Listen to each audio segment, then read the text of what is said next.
লিংকে যদি আমি আবার ক্লিক করি তাহলে দেখা যায় আমার কম্পিউটারে যতগুলো ইনফরমেশন আছে এমনকি আমার ফেসবুকের আইডিটা সহ চলে যেতে পারে। তাহলে এইভাবে কিন্তু আপনার কম্পিউটারের সব তথ্যগুলো নিয়ে এটা একটা প্রসেস।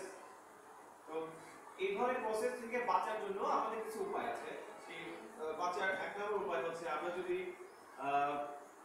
ইন্টারনেটের কিছু আমরা বলি যে অ্যান্টিভাইরাস দুই প্রকার, একটা পিসি অ্যান্টিভাইরাস যাকে বলি ইন্টারনেট বলে না যে আপনি কোন পেট কিনবেন, ইন্টারনেটটা ইন্টারনেটের ইয়ে না পিসির জন্য, তখন আমরা বলি ইন্টারনেট পিসি দুইটার জন্য। তাহলে লাভটা কি, পিসিতে অর্থাৎ আমরা যখন ইন্টারনেট থেকে কোনো কিছু ডাউনলোড করি, ডাউনলোড করার সময় যদি আমার কম্পিউটারে যদি ভাইরাস ডাউনলোড করা হয় তাহলে সে আমাকে আগে সিগন্যাল দিবে যে ভাইরাসে পাওয়া যাচ্ছে বা ভাইরাস আছে। তখন কি করব, ফাইলগুলো ব্লক করে রাখবে, মানে আমাদের ওই যদি আমরা অ্যান্টিভাইরাস ইউজ করি। ভাইরাস তো আমরা বুঝি সাধারণত আমাদের বডিতে যদি ভাইরাস ঢুকে তাহলে কি হয়, আমরা অসুস্থ হয়ে যাই। একইভাবে যদি আমাদের কম্পিউটারে ভাইরাস ঢুকে তাহলে আমাদের কম্পিউটারটা অসুস্থ হয়ে যায়। দেখা যাবে একটা ফাইল যখন আমি কপি করে রাখছি ফাইলটা হারিয়ে যাচ্ছে বা ফাইলের তথ্যগুলো পূর্ণভাবে দেখা গেছে না, বা একটা ভিডিও আমি কপি করে রাখলাম, যখন আমি ভিডিও গানটা বাজাতে যেতেছি তখন দেখা যায় বাজতেছে না। এই ধরনের অনেক সমস্যা হতে পারে। বা দেখবেন কম্পিউটার স্টার্ট হয়েছে নীল ধরনের একটা পর্দা আসে বসে গেছে, কোনো কাজ করতেছে না।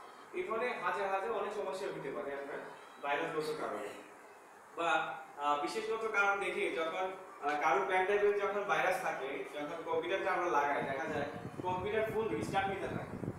তাহলে ভাইরাস শুধু একটা সমস্যা না, অনেক সমস্যা থাকতে পারে। যেমন আমাদের শরীরে ভাইরাস কি একটা আছে, অনেকগুলো ভাইরাস থাকতে পারে। তো আপনার কম্পিউটার ক্ষেত্রে ভাইরাস অনেক ধরনের হতে পারে এবং অনেক ধরনের আপনার ক্ষতি করতে পারে। তো শুধু আমার কম্পিউটার বাঁচার জন্য না, আমার ইন্টারনেটের সিকিউরিটির জন্য আমার একটা অ্যান্টিভাইরাস দরকার। এখন এই ভাইরাসগুলো দূর করার জন্য এবং শনাক্ত করার জন্য আমরা যে সফটওয়্যারটা ব্যবহার করি সেটাকে বলি আমরা অ্যান্টিভাইরাস বা অ্যান্টিভাইরাস সফটওয়্যার। অ্যান্টিভাইরাস জিনিসটা ক্লিয়ার? এখন অ্যান্টিভাইরাস আমাদের কিনতে হয়। নর্টন, অনেক কোম্পানি অ্যান্টিভাইরাস আছে, নর্টন আছে, তারপর আপনার অ্যাভাস্ট আছে, K7 আছে, ক্যাপসাসকি আছে। তো এগুলা যদি আপনারা সাধারণত কিনতে যান ওয়ান পিসির জন্য মেবি 650 থেকে 750 এরকম হবে আর কি। তো আপনাদের সাথে আমি যে সফটওয়্যারটা নিয়ে আলোচনা করবো অ্যান্টিভাইরাস সফটওয়্যার, ওটা একদম ফ্রি।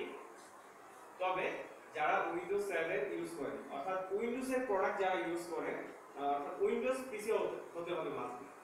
অপারেটিং সিস্টেমটা শুধু উইন্ডোজ না, এছাড়া অনেক আছে আমরা জানি। প্রথম ক্লাসে আমরা আলোচনা করছিলাম যেমন লিনাক্স আছে, উবুন্টু আছে।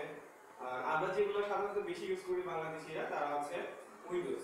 যেমন আমি ইউজ করছি উইন্ডোজের আরো অনেক ভার্সন আছে, উইন্ডোজ 7, উইন্ডোজ 8, উইন্ডোজ 8.1। অর্থাৎ আপনি যদি এই এসেনশিয়াল সফটওয়্যারটা যদি আপনার ইউজ করা লাগে তাহলে আপনাকে অবশ্যই আপনার পিসিতে উইন্ডোজ সফটওয়্যারটা সেটআপ দেওয়া থাকতে হবে। অর্থাৎ এই সফটওয়্যারটা সাপোর্ট করছে শুধুমাত্র যারা উইন্ডোজ ইউজ করে, উইন্ডোজ অপারেটিং সিস্টেমের জন্য শুধু এই সাপোর্ট করতে হবে। তো প্রথম অবস্থায় আপনাকে এই জিনিসটা ডাউনলোড করে নিতে হবে। আমরা সাধারণত জানি গুগল সার্চ দাও এখন আমরা পাই, রাইট? আচ্ছা, আমি লেখে সার্চ দিলাম মাইক্রোসফট এসেনশিয়াল ফর উইন্ডোজ 7। এখন আপনার যদি উইন্ডোজ 8 থাকে তাহলে আপনি লিখবেন ফর উইন্ডোজ 8। যারা উইন্ডোজ 8.1 আছে তারা লিখবেন উইন্ডোজ 8.1। দেখেন সর্বপ্রথমে আমি একটা ওয়েবসাইট পাইতেছি, আমি ওটার ভিতরে প্রবেশ করি, ক্লিক করলাম এখানে। তো দেখতে পাইতেছি এখানে ডাউনলোড অপশন আছে, protect your PC, get Microsoft security essential for the low price of free. আচ্ছা, এটা একদম ফ্রি একটা সফটওয়্যার। আমরা যদি এখানে ক্লিক করি তাহলে আমাদের ডাউনলোড হওয়া শুরু করবে। তো আমার পিসিতে যেহেতু ডাউনলোড করা আছে আমি চাচ্ছি না ডাউনলোড করার জন্য, যদি আপনাদের ইচ্ছে হয় ডাউনলোড করে নিতে পারেন এই জায়গা থেকে। তো সেটআপ দেওয়া তো আমরা পারি নাকি?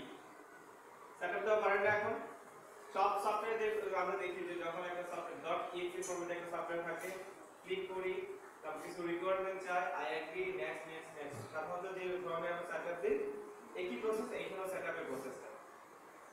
তো সেটআপ দেওয়ার পর আপনি হয়তো আপনাকে এইভাবে দেখাতে পারেন। তো এটা কয়েকটা ফরম্যাট আছে দেখেন। সাধারণত এখানে হাইড আইকন একটা আছে, যে আইকনগুলো এখানে এখানে যে আইকনগুলো হাইড হয়ে থাকে, আমরা যদি এখানে ক্লিক করি তাহলে আমরা আইকনগুলো দেখতে পাই। তো এখানেও তো আমার